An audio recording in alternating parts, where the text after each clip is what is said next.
कशा सर्वजण मजेतच असतात. ज्या वेळेस कुठली पण मुलगी लग्न झाल्याच्या नंतर प्रथम आई होते आणि मग ती गरीब असो, श्रीमंत असो, शिकलेली असो, अनाडी असो, ती प्रथम आपल्या लेकराचाच विचार करत असते आयुष्यामध्ये, हो की नाही? आणि ती अशी बघते की माझ्या लेकराला काय पाहिजे, काय नाही. हे म्हणजे आई झाल्याच्या नंतर तिचं जग बदली होऊन जातं, एवढं मात्र खरं आहे. तिच्या जगामध्ये तिचं मूल प्रथम असतं आणि मग नंतर बाकीचे असतं. तर आईची आपण कधीच परतफेड करू शकत नाही. कुठलीच मुलगा किंवा मुलगी किंवा घरातले आपल्या आईची परतफेड करू शकत नाही, तिने केलेल्या कष्टाची, हो की नाही? पैशाने तर नाहीच करू शकत, शब्दांनी तरी एखाद्या वेळेस आपण म्हणू शकतो. आणि परवाच्या दिवशी आमच्या एका नातेवाईकांचा बड्डे होता. त्या बड्डेमध्ये पालकांनी सांगितलं, पास्टरनी असं सांगितलं, की आपण वडिलांचा बड्डे होता.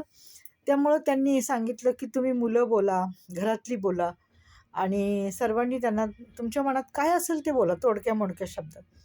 काही असू द्या, भांडण असू द्या, चांगलं असू द्या, वाईट असू द्या. तुमच्या जीवनातला एखादा अनुभव तुम्ही शेअर करा.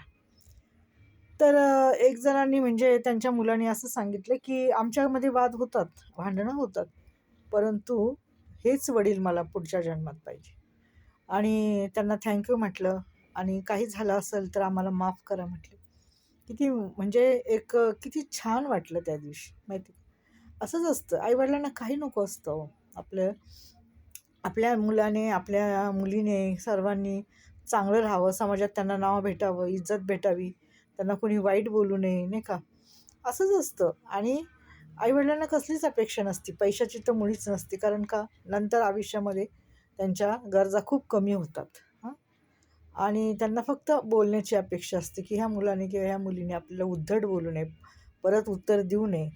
आणि अनुभवाचे बोल असतात, ते सांगत असतात, की हे करा, ते करू नका, असं आहे, तसं आहे. त्यामुळं आईची एक गोष्ट सांगते.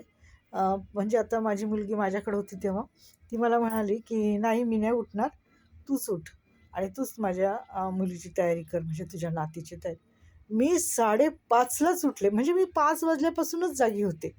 आणि मी म्हटलं, "बाई आज मला ना." म्हणजे मी तर नेहमी करतच होते, परंतु म्हटलं, "बाई आज मला ना लवकर उठलं पाहिजे. जर मी उठले नाही तर मुलीची शाळा चुकेल." आणि 5:30लाच मी खाली गेले. पाणी पण नव्हतं आलं. आणि मी अशीच बसून राहिले. थोड्या वेळानंतर पाणी आलं, मग आवराआवरी केली. सांगायचं म्हणजे आई आई किंवा आजी फार मोठ्या असतात आणि त्यांच्यामुळंच आपण पुढे जात असतो, हो की नाही? एवढं मात्र खरं आहे.